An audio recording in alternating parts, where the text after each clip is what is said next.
ሲፈራ የነበረው ጊዜ ደርሷል ማለት ነው።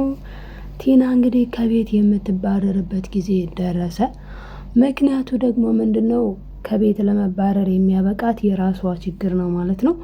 ምክንያቱም እሷ አስወጣችኋለሁ እያለች ትገኛለች። ይኸውልህ እኔ ልንገርህ ስማኝ ካሌብ፣ አንተንም ይሄ ሽማግሌ አባትህንም ከቤት መንጥቄ ሳላባረራችሁ ስነ ስርዓታችሁን ያዙ እያለች በማስፈራራት ብዙ ጊዜ ተደምጣለች። ይህ ብቻ አይደለም፣ ምንድነው ያለችው? ሌላው ደግሞ ካሌብ ባንክህን እኔ ሳላሳግደው ገንዘብ እንዳታንቀሳቀስ ማድረግ እችላለሁ አሳግጄ፣ ነገር ግን ከማሳገዴ በፊት አንተ በስምምነት ለእኔ ገንዘቤን ስጠኝ ብላለች ማለት ነው። እንደ ቤቱን ወስደሽ ገንዘብን ፈልገሽ ነው ሲላት፣ አዎ ፈልጋለሁ፣ ያለዛ በህግ አሳግደዋለሁ ብላለች። እና በመሰረቱ እሱ ባንክ ላይ በራሱ እያስቀመጠ ነው ወይስ ብልጥ ሆኖ በአባባ ለውጦ ማለት አካውንቱን ወደ አባባ አድርጓል ወይስ በአካውንቱ እያስቀመጠ ነው የሚለውንም የምናወራ ይሆናል ማለት ነው። እንግዲህ ቲና ይሄ ብቻ አይደለም፣ ለዳኒ ምን ብለዋለች? ሹካ ማንካ አይቀረኝም ሁሉንም ነገር ነው የምካፈለው ብላለች።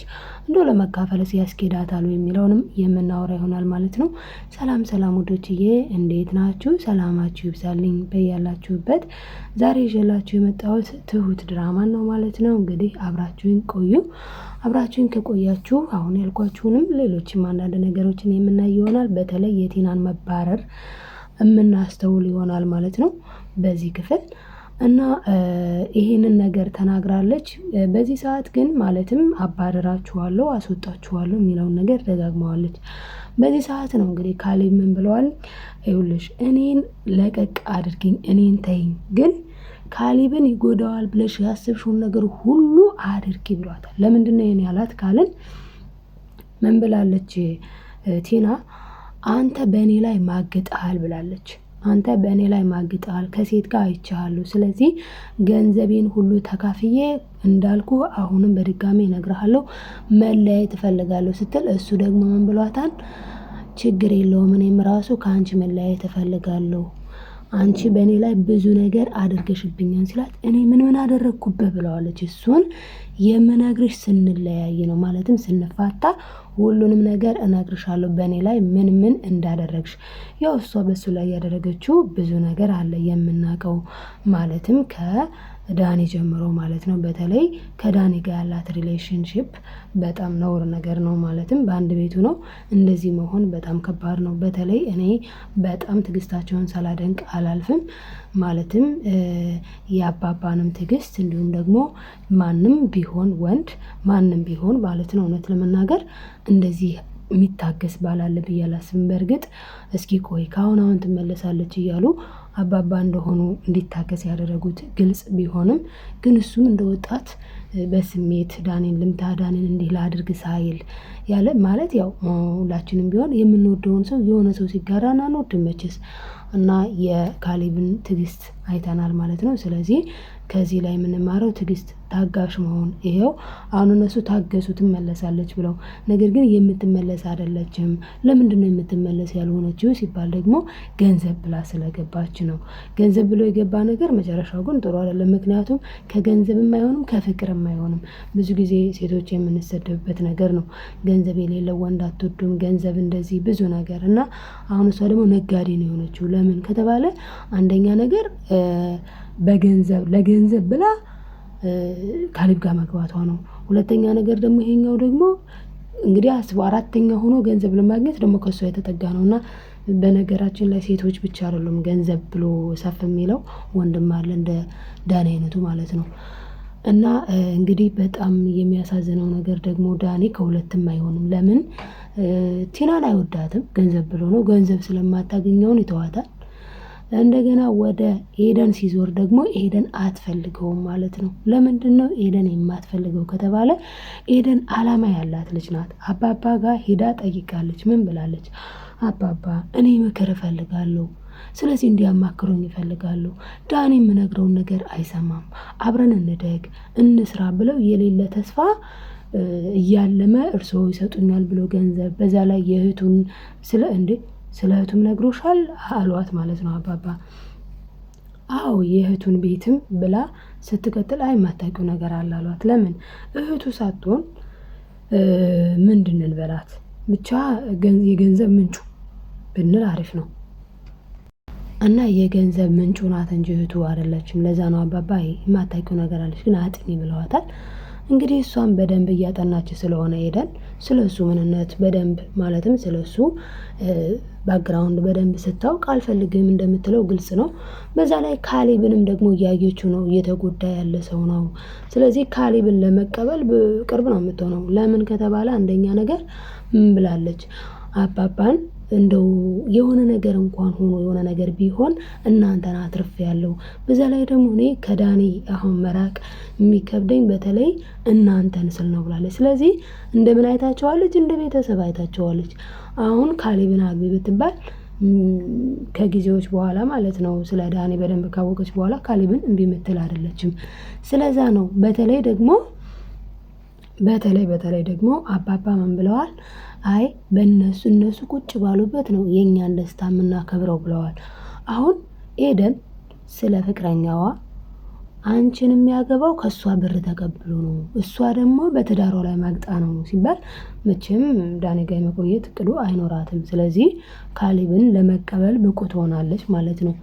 እና ለዛ ነው እሱ ምን ብሏታልኝ እዚህ ጋር ምን ብሏታል ካሌብ በጣም እያወረደችው ነበር፣ በጣም እየሰደበችው ነበረ። አንተ ወራዳ አንተ ምናምን እያለች ማለት ነው። እሱም ምን ብሏታል? ይኸውልሽ እኔ አባዬ እንደሚፈልገው ድል ባለ ሰርግ ገና አገባለሁኝ ብሏታል። ዳይሬክትሊ አገባለሁ ነው ያለው።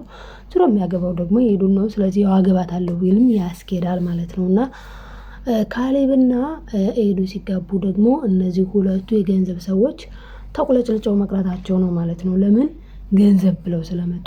ኤደን ግን ምን ብላ ነው የመጣችው? አላማ አላት። አላማዋ ምንድነው? ማግባት፣ መውለድ፣ አብራ አዳሟ ደግሞ ማለትም እንግዲህ ካሌብ የሚሆን ሌላ ባል ደግሞ ምንድነው ዳኒ የሚሆን እሷ የምትፈልገው ምንድነው? አብራው የሚያድግ አብሯት ሰርቶ የሚያድግ ጨዋ ሴት ማለት ነው። ጨዋ ሴት ገንዘብ ብላ ሰፍ ምትል ሳትሆን ጨዋ ሰርተ ነግረዋለች እኮ ለዳኒ። ምን አለችው? ዳኒ በቃ ተው ሁሉንም እና አንተም መስራት ትችላለህ፣ እኔም መስራት እችላለሁ። ለምንድን ነው ገንዘብ ሳንይዝ ደህና ነገር ሳንይዝ አንጋባም የምትለው? እኔ የምፈልገው እኮ አብረን ተጋብተን እንድንኖር እፈልጋለሁ። እሷ የምትፈልገው ምንድን ነው? በቃ መኖር ነው። ማለትም ግዴታ ተንበላጣት ምናምን አይደለም። ዳኒ ደግሞ ሊያኖራት የሚፈልገው እንዴት ነው? ብልጥጥ ብላ እንድትኖር ነው። ብልጥጥ ብሎ የሚኖረው ደግሞ ተሰርቶ ነው። እሱ ደግሞ ሳይሰራ ሚሊዮኖችን ማግኘት ነው። ለዚህ ነው እሷ መጥታ ማለትም ኤደን መጥታ ለአባባ ዝም ብሎ እኮ ሚሊዮኖች አይገኝም፣ ተለፍቶ ተደክሞ ነው እና እንስራ እንልፋ እንድከም ብለው አልሰማም አለኝ። ስለዚህ እርስዎ እንዲመክሩልኝ ነው የመጣሁት ብላለች። አባባ ምን ብለዋታል? አይ ልጄ እናንተ ሴቶች ችግራችሁ ስለ ፍቅረኛችሁ የሆነ ነገር ያልሆነ ነገር ማለትም ጥሩ ያልሆነ ፓርቱን ጥሩ ያልሆነ ነገሩን ሲነገራችሁ ቶሎ ብላችሁ የምትጣሉት እሱ ጋር ሳይሆን የነገራችሁ ሰው ጋር ነው። ስለዚህ ራስሽ ተመራምረሽ ድረሽ ብለዋታል። አይደለም አባባ ብላለች። እኔ አስተዋይ ሴት ነኝ። እኔ ጊዜን ያልሆነ ቦታ ላይ ማባከን አልፈልግም። ጊዜን እንድጠቀምበት እፈልጋለሁ። ስለዚህ እውነቱን ቢነግሩኝ እውነቱን ከመቀበል ወደኋላ አልልም። እውነቱን ተቀብዬ እኖራለሁ እንጂ ብላለች ማለት ነው። እና አባባ ምን ብለዋታል? ልጄ ነገሮችን አስተዊ፣ ግን ችግርሽ ምንድነው ብለዋታል። ነገሩ ሁሉ እየገባኝ አይደለም፣ ከቀን ወደ ቀን የሚሰጠኝ ተስፋ እያደከመኝ ነው ብላለች። እና አባባ ምን ብለዋታል? ጠይቂው፣ ዝም ብለሽ ሳታቋርጭ ምን ሳትይ ጠይቂ፣ መልሱን ያኔ ታገኛለሽ ብለዋታል። እሷ ግን ምን ብላለች? እኔ አባባ ደክሞኛል፣ በጣም ደክሞኛል፣ ሁሉንም ነገር እንዳልተው እናንተን ማጣት አልፈልግም ብላለች። ድጋሚ ማለት ነው። ስለዚህ እነሱን ማጣት አትፈልግም። ስለዚህ አባባ ደግሞ ምን ብለዋታል? እኛ ሌላ እሱ ሌላ ምንም እኮ ችግር የለውም ብለዋታል። እና አባባ እሱ የሚፈልገው ስጦታ ነው እና የምትሰጡትን ገንዘብ ነው የሚፈልገው። ስለዚህ እኔ እሱ ዝም ብሎ ተስፋ እያደረገ ተስፋን ብቻ ስጠብቅ መኖር አልፈልግም ብላለች ማለት ነው። እና ኤዱ እንግዲህ ይህንን ነገር ተናግራ በቃ ማለት አባባ ወይ ልሰጥህ ያሰብኩትን ገንዘብ ትቼዋለሁ በሉትና ተስፋውን ቆርጦ ሰርቶ እንዲያድር ይሁን ብላ አባባን ተማጽናለች። እንግዲህ አባባን በዚህ ሰዓት ምንድነው ያሏት? ይሄንን አንቺ ታውቂያለሽ ብለዋታል። ስለ እህቱ ጉዳይ ምናምን ሁሉንም ነገር አውቃለሁ ብላለች ድጋሜ። አባባ ደግሞ ልጄ ብዙ ያልገባሽ ነገር አለ ሲሏት ይሄ የመጨረሻ ሙከራዬ ነው ብላለች። እንግዲህ ከዚህ በኋላ ድጋሜ በሱ ጉዳይ መሞከር አልፈልግም ብላለች ማለት ነው።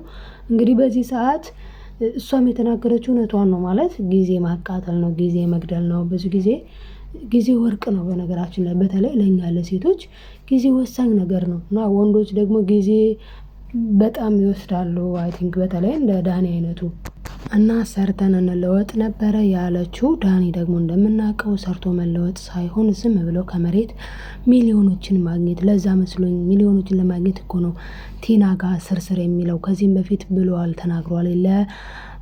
ነግሯታል ለትሁት ምን ብሏታል? እኔ እኮ ወድጄ አይደለም ኤዱን አንደላቅቄ ለማኖር ብዬ ነው ያልሆነ የሚደብር ነገር ውስጥ የገባሁት። ለምን ይመስልሻል? ቲና ጋር እንደዚህ መከራዬን የማየው እኮ ኤዱን አንደላቅቄ ለማኖር የተሻለ ህይወት ለመኖር ብዬ ነው ብሏታል። እና ትሁትን በሰዓቱ ምንድነው ያለችው? እንዴ አሁን ይሄንን ኤደን የምትፈልገው ይመስልሃል ወይ? ይሄንን ጭምልቅና ብለዋለች። እና እሱም እንዴት እሷም አትፈልገውም፣ ግን በቃ እኔ ደህና ኑሮ ላኖራት ስለምፈልግ ነው ብሏታል ማለት ነው። እና በዛ ሰዓት ግን ምንድነው የመለሰችለት እሷ? ባይገርምህ እሷ ይሄንን አይደለም የምትፈልገው፣ አንተም ልብህ ያውቀዋል በንጽህና። ግን እሷ ያለችህን አንተም ያልካትን መስላችሁ ብትኖሩ ነው እንጂ ሀሪፉ ይሄ በፍጹም ጥሩ ያልሆነ ነገር ነው ብላ ብዙ ጊዜ ከአንዴም ሁለቴ ደጋግማ ነግረዋለች ማለት ነው። እሱ ግን መስማት አይፈልግም። መስማት የማይፈልገው ማን ነው ከተባለ ዳኒ ማለት ነው። ዳኒ ራሱን ነው ማዳመጥ የሚፈልገው። ራስን ብቻ ማዳመጥ ደግሞ ምንም የሚሰጠው ጥቅም የለም ማለት ነው።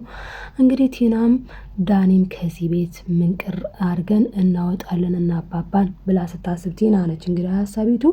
አባባን ምንቅር አድርጌ እንደገና ሁሉንም በተለይ ትሁትንም ሁሉንም መንቅር አድርጌ አስወጣለሁ ብላ ነበረ፣ ካሌብንም ጭምር። ነገር ግን ዳኒ መጀመሪያ ለራስሽ ሻንጣ አዘጋጅ እንዳላት እንግዲህ ሻንጣዋን ሳታዘጋጅ ነው ውጪ የተባለችው። እንግዲህ ይሄንን ይመስል ነበረ። በእውነቱ ከዚህ ድራማ ብዙ ነገር ነው የምንማርበት። ቀድመን አስበን ማለት ማስተዋል እንደው ማሰብ ያስፈልጋል። ዝም ብሎ መነዳት አግባብ አይደለም እንደ ቲና የሚለውን ትምህርት ጨብጠንበታል ብዬ አስባለሁኝ። በቀጣይ ክፍል እስክንገናኝ ውድ ቤተሰቦቼ ሰላማችሁ ይብዛልኝ። ላይክ እያደረጋችሁ ቤተሰብም ደግሞ በደውል ምልክቱን እየነካችሁ ቤተሰብ ሁኑ። በቀጣይ ቪዲዮ እንገናኛለን ማለት ነው። በያላችሁበት ሰላማችሁ ይብዛልኝ። መልካም ቆይታ ይሆንላችሁ ውዶቼ።